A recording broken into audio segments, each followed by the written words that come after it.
મિત્રો કહેવાય છે ને, ભગવાન શ્રી કૃષ્ણની સોનાની દ્વારિકા એટલી ભવ્ય હતી કે આખું શહેર સોનાની જેમ ચમકતું હતું. મિત્રો તો આવી જ એક જગ્યા છે જે બેટ દ્વારકા મંદિરની સામેની શેરીમાં આવેલી છે. તો મિત્રો અહીં બનાવેલી આર્ટિફિશિયલ સોનાની દ્વારિકા મૂર્તિ જોઈને ખરેખર આંખો ટકી ગઈ છે મારી.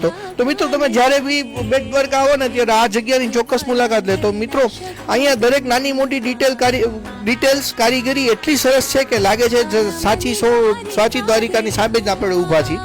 અને આવી સુંદર કૃતિ બનાવનારને દિલથી સલામ. તમે કહો કે સોનાની દ્વારિકા આવી જશે અને કમેન્ટમાં લખો જય દ્વારકાધીશ.